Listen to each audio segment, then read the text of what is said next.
É possível fazer as críticas, analisar, reconhecer que o momento não é bom, que a fase do Fluminense não é boa, que muitos erros estão sendo cometidos, que o time está levando muitos gols.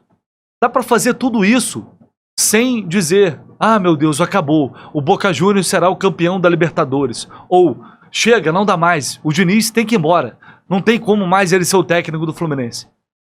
Dá pra gente criticar pontualmente, dá pra gente debater os erros do time, sem dizer que tá tudo absolutamente errado, ou que nada mais presta.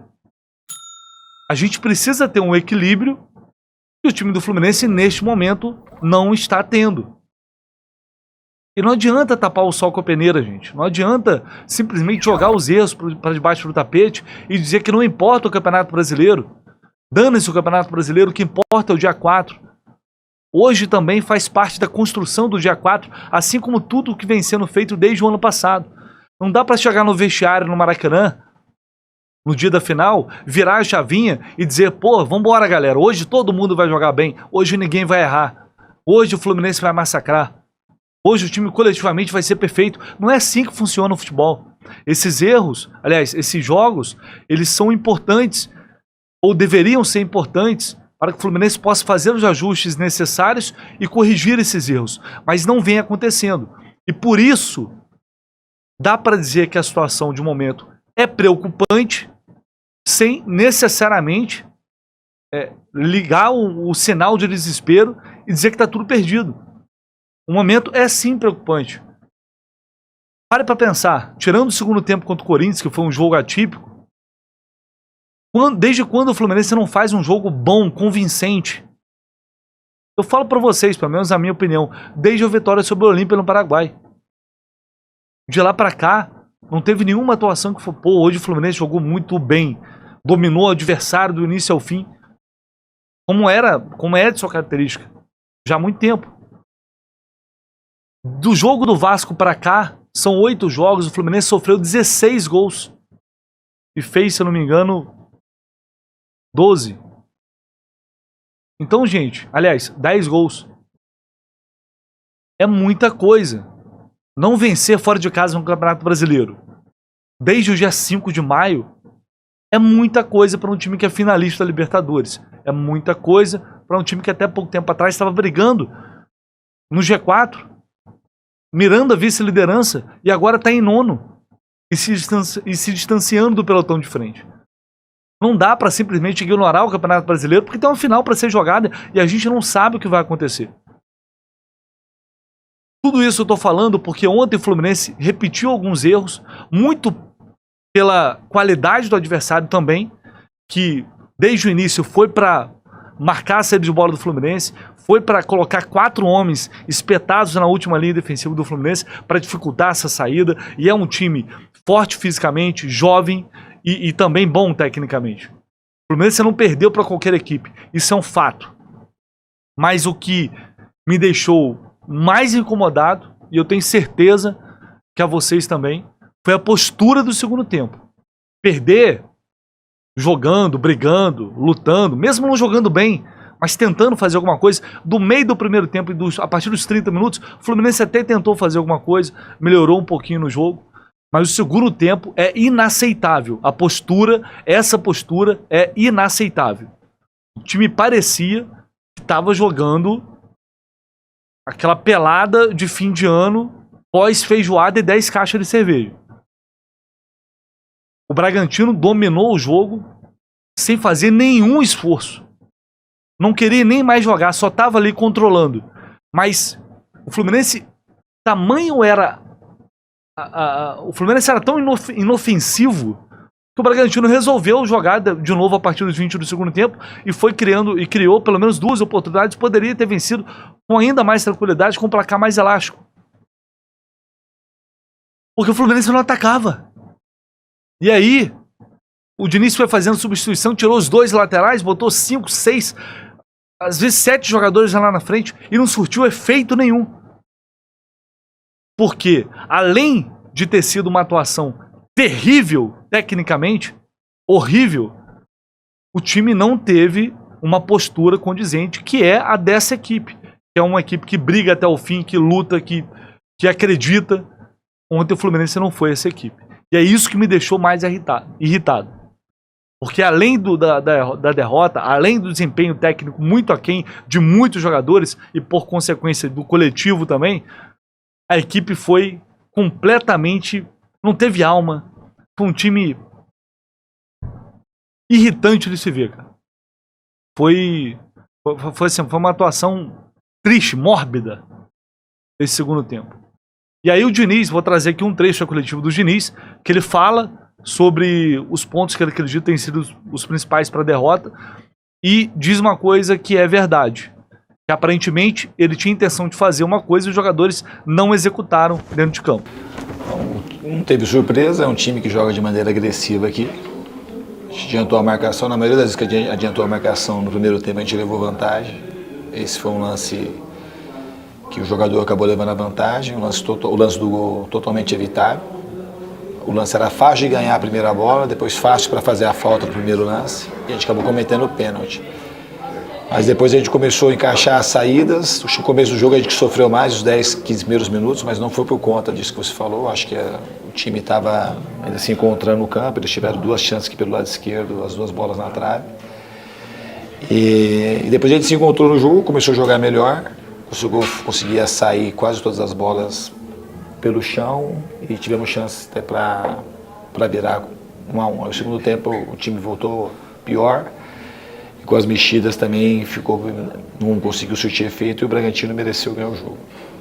Diniz, você falou agora do segundo tempo que as mexidas não surtiram efeito, você reclamou muito, estava cobrando muito dos jogadores de movimentação. Talvez tenha sido a falta de movimentação, tenha sido o principal fator que definiu o jogo, da maneira como ele aconteceu, o Bragantino muito em cima e o Fluminense sem conseguir sair muito para o ataque no segundo tempo? No segundo tempo, sim. Faltou movimentação e faltou variar o jogo. O jogo estava pedindo bolas mais longas, a gente estava insistindo, colocamos o Ione Gonzalez, depois indo o Lelê, para fazer um jogo mais direto e que eles estavam bem altos e a gente estava... Quando a gente tirou o Daniel e o Alexander, a gente perdeu mobilidade, perdeu o movimento ali na saída.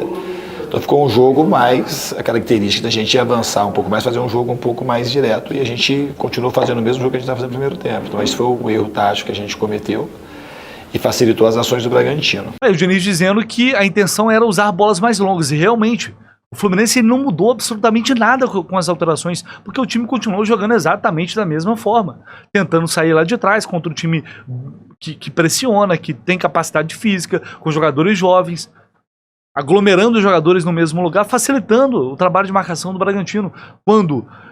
Justamente quando o Fluminense utilizou bolas mais longas, o Cano saiu na cara do gol, estava impedido, e depois o Lelê teve a oportunidade em bolas mais longas. Mas o Fluminense não jogou assim. Aparentemente o Diniz deu uma orientação, os jogadores não cumpriram em campo. Não cumpriram por quê?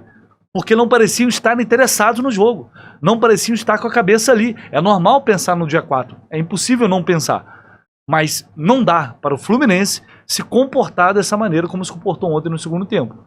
Porque essa questão de encarar esses jogos como uma preparação para a final, isso inclui tratar essas partidas com a seriedade que se deve tratar.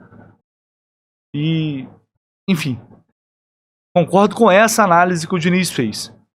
E além dessa atuação do Fluminense, eu quero trazer aqui para vocês, mais uma vez, na minha opinião, lances de arbitragem. O pênalti o pênalti cometido pelo Alexander, para mim não aconteceu, eu não consegui achar esse pênalti até agora, porque tem um puxão fora da área e para mim dentro da grande área não acontece nada. Eu vou deixar esse lance aí para vocês, não sei se vocês concordam, acho que todo mundo viu. Eu não consegui enxergar esse pênalti. E depois, o Vitinho, que já tinha cartão amarelo, fez uma falta no Alexander, deu um tapa na cara do Alexander e nem amarelo levou. O Martinelli, por muito menos, foi expulso contra o Cuiabá. Não vai dizer, pô, mas falar de arbitragem de novo? Pois é, falar de arbitragem de novo. Mas foram lances para mim, novamente, lances absurdos, lances que deveriam ter tido uma interpretação completamente diferente do Wilton Pereira Sampaio.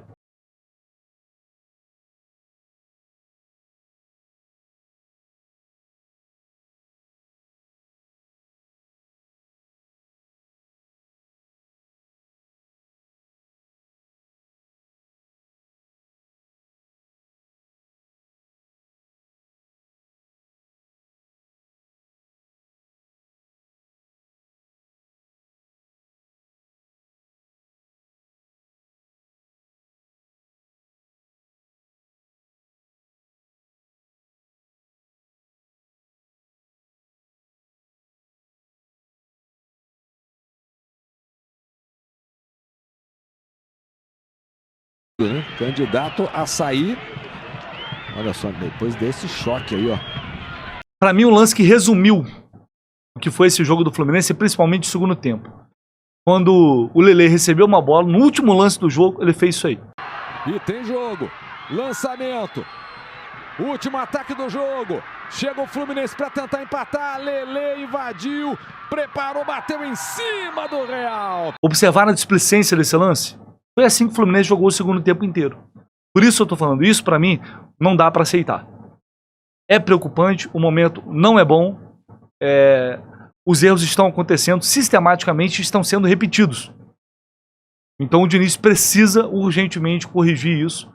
Vai ter alguns jogos agora pela frente, o Goiás, depois vai ter Atlético e depois vai ter Bahia. Contra o Bahia, obviamente, ninguém vai jogar. Mas esses dois jogos precisam ser encarados com seriedade, até porque o Fluminense precisa voltar a vencer nesse Campeonato Brasileiro e convencer e passar novamente confiança e recuperar novamente a confiança. Nesse jogo, atuações tristes do Keno. O Arias, para mim, foi talvez o pior jogo dele com a camisa do Fluminense. Não me lembro de um jogo tão ruim. Alexander foi muito mal. Mais uma vez, ele vem jogando mal. E o Ganso, foi inacreditável a atuação do Ganso entrando no segundo tempo. Que também não é novidade, porque ele já vem jogando mal. Então, assim, que é causa e efeito? O coletivo está impactando no individual, ou o desempenho individual dos principais jogadores está fazendo com que o coletivo não esteja funcionando. Eu tendo a acreditar que o coletivo precisa funcionar. Esse time do Fluminense sempre foi assim, um time muito forte coletivamente, e com isso as individualidades elas acabavam surgindo e crescendo. Eu acho que está faltando isso. Coletivamente o Fluminense não está bem. Isso está coincidindo com um momento muito ruim tecnicamente de alguns jogadores. É uma coisa que precisa ser discutida, debatida, e as soluções precisam ser encontradas urgentemente, porque faltam poucos dias para o jogo da vida do Fluminense.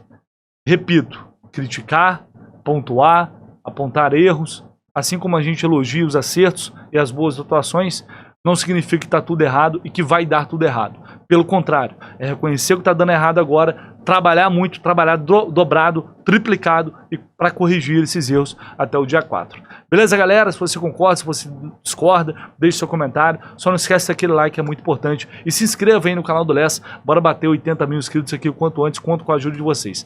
Tamo junto.